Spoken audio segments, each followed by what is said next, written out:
La Jornada Zacatecas TV, un espacio de libertad.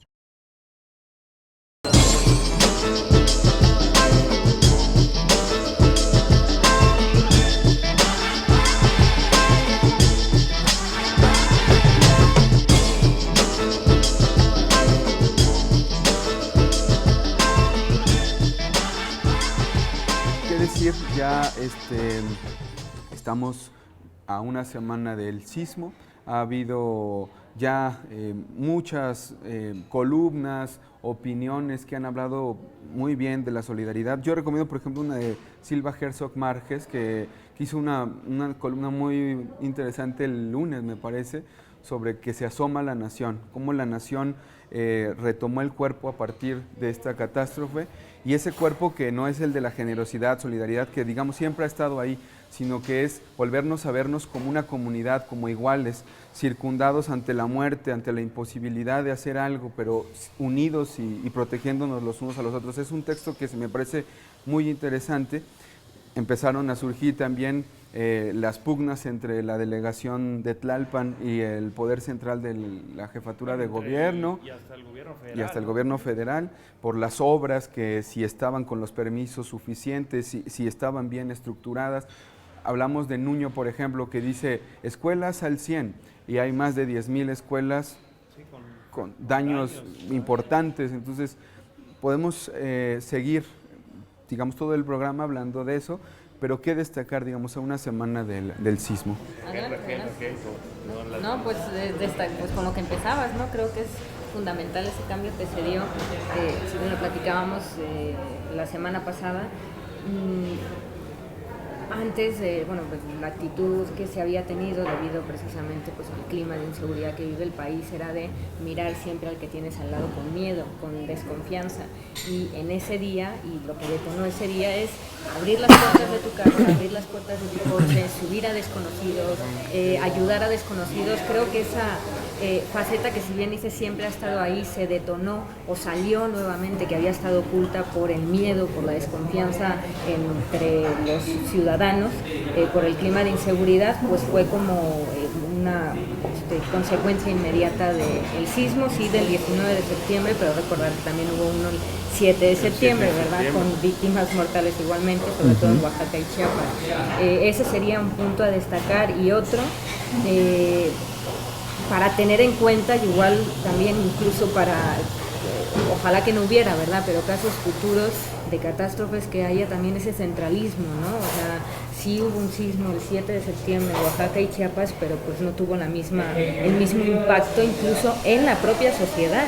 O sea, hasta que le pasó a la capital del país fue cuando se despertó. Entonces eso también pudo es ser grabado, ¿verdad? A Claro. tener en cuenta, ¿no? O sea, el efecto que tuvo las redes sociales, que es el factor también de revolución en este caso, es el espectáculo que causó ver edificios cayéndose, tomas desde los edificios más altos, donde se ve la ciudad colapsada.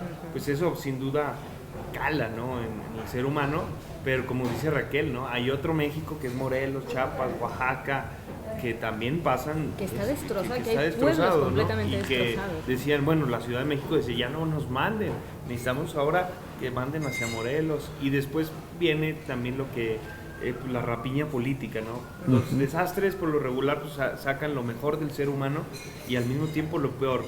Lo mejor es la solidaridad que se ve. Vemos videos donde están miles de personas, 200 más bien, jalando de cuerdas para sacar escombros, pasan cadenas humanas, que eso es muy bonito. Pero también por otro lado pues ves esto que ya está pasando, ¿no?, que asaltan a los voluntarios. Hubo, por desgracia, al día de ayer una nota terrible donde asaltan a uno y violan a la voluntaria, ¿no?, a la brigadista. Y así van a ir surgiendo, ¿no?, porque somos, mal que bien, esto nos llama un rato la atención de la solidaridad, de eso, pero volvemos a lo mismo. Llegó el 26 de septiembre y ya no hay esa solidaridad, ¿no? Ojo, no significa que te tengas que solidarizar con todos los males, ¿no? Pero sí es interesante cómo la raza, por un lado, aplaude la solidaridad hacia los damnificados del sismo, y por otro lado muestra cuando menos indiferencia ante los padres de familia que exigen la aparición de sus hijos, en el caso de los 43 de Ayotzinapa, que son 3 años de impunidad, que el gobierno mexicano no se ve cómo vaya a resolver, no tiene capacidad ni voluntad de esclarecer el caso. La Comisión Interamericana de Derechos Humanos también hizo un extrañamiento, y sí es notorio pues la diferencia, ¿no? Me parece que en el tema político la ciudadanía seguimos alejados, pero también aprovechando el tema del sismo, pues hay un sismo político, ¿no? Donde surgen estas ideas en la desesperación de que los partidos políticos donen o baje el financiamiento público, porque hay que reconocerlo, ¿no? Es enorme, pero también hay otras partidas donde se gasta mucho. Por ejemplo, son casi 20,000 millones de lo que se gasta en publicidad oficial, y ahí no le han metido tijera, ¿no? Que también es otro lado, yo insisto que es un boquete que tiene ahí que hay que meterle ojo, porque yo sospecho que se maneja igual que la estafa maestra. Está esto de la publicidad, están los jueces, están los magistrados, está el INE, es decir, no se soluciona los problemas generando más problemas. Decían, nos ahorraremos 19,000 millones de pesos eliminando a los pluris. 19,000 millones de pesos, ese ahorro no vale la dictadura que supone, es decir, la concentración del poder en el PRI, el Partido Verde, el PANAL, en ese bloque, digamos, oficialista, no vale la pena, sea, pues, ese ahorro. O sea, sí. O el que sea, claro, cualquier... Gana Andrés Manuel, y con una representación del 30% podría obtener el 61% más. En Zacatecas tiene el bloque oficialista el poco más del 30%, y si quitáramos los pluris tendría un 80% de representación en el Congreso. Entonces hay que ser prudentes, inteligentes sobre todo, ¿no? Que la gente se entiende que está enojada, pero no hay que caer en populismo, y como tú dices, ¿no? Es una estrategia bien diseñada, como el shock. Sí. Hay una vulnerabilidad emocional, psicológica y para aprovechar a echar a andar reformas y medidas que ayuden al poder actual, a los neoliberales, que impulsen y les faciliten su permanencia en el poder, ¿no? Porque también eliminar el financiamiento público, sí es necesario bajarlo, pero también es un peligrazo dejarlo en manos de los privados. Ya vimos en Estados Unidos cómo es de mal ese sistema electoral, cuando hay algunos agujeros que dicen que debería de ser como allá. ¿Y cómo debería de ser ahí? Ahí vean el gabinete de Trump, no son compromisos, bueno, en un inicio no eran compromisos políticos, eran compromisos financieros. Comerciales, empresariales. No pueden ni moverle siquiera poder establecer un sistema de salud, porque tienen la presión tanto dentro de las farmacéuticas a los legisladores como al gobierno. Exactamente. Y así muchas cosas, ¿no? La industria de armas también es igual de poderosa, porque financia las campañas electorales. En Estados Unidos apenas van a quitar eso, y nosotros vamos ahí. No. Sí, pues es lo que quieren aprovechar, precisamente esa vulnerabilidad y ese enojo social para, pues ya, darle encauzarlo, a perfeccionar su dictadura. O sea, exacto, no puede ser, ¿no? O sea, como dices, empresas privadas, y aquí tenemos ya el poder velado, entre comillas, de las empresas del mineras, capital, de la empresa cervecera. La tenemos aquí en Zacatecas, pues lo que quieren es legalizarlo. O sea, finalmente es legalizar lo que ya están haciendo, bien lo decía Medrano, legalizar lo que ya están haciendo. Que ya no esté por debajo de la mesa, ya financiamiento. Pero ¿a qué nos va a llevar eso, no? Pues bueno, ahí está el caso de Monex, ahí está el caso de OHL, ahí está el caso de Hildebrando, ahí está Odebrecht. O sea, esas manos del capital, de la iniciativa privada, ahí están. ¿Qué quieren hacer los priistas? No, que ya no sea por debajo de la mesa, que sea por acá arriba, y quien sobreviva en una especie de darwinismo social, político, de que quien sobreviva, quien pueda sobrevivir. Sabemos quiénes son los doctos aquí para hacer grandes negocios con el capital privado y terminar por vender al país. Que vivan sobre sus militancias. O sea, pues sí, pero vivimos en un país empobrecido. ¿Quién va a tener capital para darle a los partidos? Son militantes y muy apenas tienen para darle tiempo. Ahora le van a pedir, es mínimo lo que pueden aportar sus representantes, como los diputados locales, regidores. Sí es una lana, pero no sobrevives para los gastos de campaña que significan. Mira, simplemente es que algunos dicen, pues sí, pero para hacer campaña necesitas cuando menos vehículos, ¿no? Una instancia donde tengas un teléfono para recibir gente. O sea, Ahí le vas anotando en la mínima, la campaña más mínima, aunque digan que se pueden hacer por redes sociales, pues en un estado como Zacatecas, donde le falta muchísima cobertura de internet, pues no puedes, ¿no? O sea, son cosas, y es peligrosísimo ya. ¿Cuáles países tienen de ejemplo que no financian a sus partidos políticos? Bueno, mira, Ponía Irán, ahí, varios de ahí África. se les revierte el boomerang de la relación de Venezuela con la oposición. Venezuela. Pues Venezuela tiene un sistema que se financia de forma privada.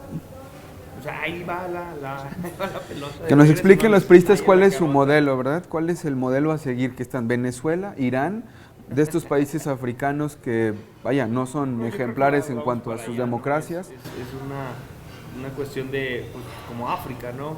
Es un pueblo empobrecido, ignorante, y por otro lado una clase gobernante enriquecida que le sirve a los poderes financieros nacionales y extranjeros, que va para allá, ¿no? Y ligando. Mineros, o sea, bueno, en África sí es, y aquí pues igual, ¿no? O sea, ¿quién va a financiar Gold Corp? Peñoles, Bayeres, Larrea, el Grupo Modelo. Por supuesto que lo van a financiar. Y ahora, en Estados Unidos hay que checar la barbaridad que hicieron. Antes tenían las instituciones privadas, tenían una especial legislación para el financiamiento. Ahora ya después hicieron una reforma terriblemente mala que les hizo mucho daño porque a las empresas las consideran como una persona.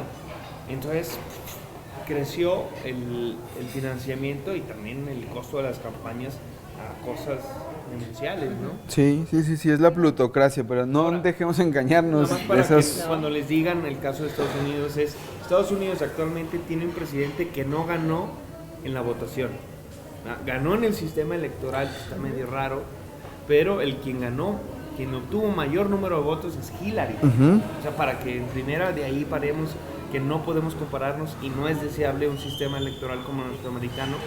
Sí, un sistema de contrapesos como el norteamericano, ¿no? Que está el poder judicial y para las tonterías de Trump, o todavía una cámara que para las tonterías del presidente. Pero acá en México no, o sea, hay que buscar otra salida. Sí, ¿no? Y aparte como para allá va este despliegue mediático, una campaña impresionante que están haciendo para promocionar estas propuestas, aprovechando la popularidad que tienen precisamente porque no se han analizado de fondo por parte de nosotros, o sea, por parte de quienes lo empezaron a exigir, ¿no? Y más después del sismo. O sea, empezaron a exigir con mayor ahínco la sociedad a través de redes sociales. Hay que ver también, eso se puede ser engañoso. La sociedad no hemos visto que haya exigido que se elimine el presupuesto. Son populistas en el sentido... Kumamoto, por ejemplo, o sea, pero ese no es quitarle el dinero por completo. O sea, ese es el asunto, no es por completo. Aunque bueno, también la de Kumamoto es malísima, porque premia la abstención. O sea, el tema es que se van haciendo reformas que premian la no política, cosa que muchos medios de comunicación han insistido en hacer. Una sociedad que no te metas en la política, que todos los políticos son iguales, y eso es muy malo para una democracia. Y estamos en ese punto. ¿Por qué la gente repudia? Hay un alejamiento entendible entre la clase política y la ciudadanía que está haciendo estas consecuencias, ¿no? Que tienen muy bien medido estos compañeros del PRI y la oligarquía, por así decirlo, para tener en cuenta cuándo soltar eso, porque dices, bueno, ¿a qué hora se organizó hace una semana? No, eso no es hace una semana, ¿no? Están buscando exactamente muy bien, o sea, hay que reconocer que son unos tipos geniales. Ese es el timing en cuenta, ¿no? político. Un sismo, una cuestión natural, venga, vamos a meter ese chip de la antipolítica, porque es el terreno donde podría ganar el PRI, ¿no? Es quitándole, desfondando los recursos de Morena, que es ahora el partido a vencer, o el candidato Andrés Manuel, y por el otro lado, pues es abrir los ductos de... Decíamos que, por ejemplo, Odebrecht, del 2010 a la fecha, tiene contratos o ha recibido contratos por Pemex por más de 25,000 millones de pesos. ¿A quién va a financiar? ¿No? Grupo IGA, ¿a quién me va a financiar? OHL. O sea, si hay que llamarle, son unas verdaderas tonterías lo que está promoviendo el PRI, y hay que tener cuidado, y más con legisladores como Benjamín Medrano, ¿no? que ha hecho unas declaraciones terribles. Ligándolo ahí en esta oleada, en este alud de bombardeo mediático, abriéndole el espacio a los priistas para incrustar en las mentalidades, en el imaginario de que ese es el camino.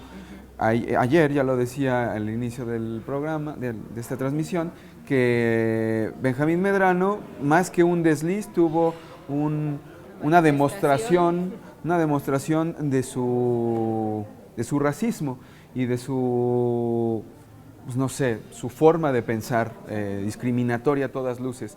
Él, tratando de defender a Carmen Salinas, que es amiga de ella, dice, bueno, es una diputada así plurinominal que no la puedo defender en lo políticamente hablando porque ha sido nula su participación, pero si acaso sabe leer y escribir, tiene una vocación, una profesión.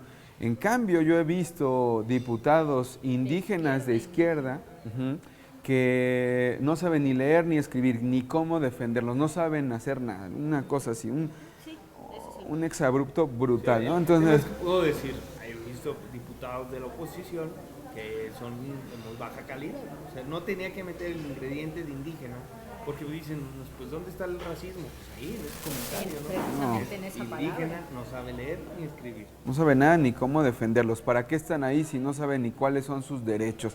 Así termina esa primera intervención. Lo interrumpe Elizondo para decirle, oye, no, pero no estás queriendo decir que estás en contra de la representación indígena, ¿verdad? No, pero hemos abierto demasiado a la democracia mexicana que ahora va a resultar que cualquiera va a querer... Los migrantes y las prostitutas van a querer representación. Sus representantes. Eso fue Entonces, también el hijo, término de su intervención. ¿qué O sea, nivel? Joya tras joya. Joya tras-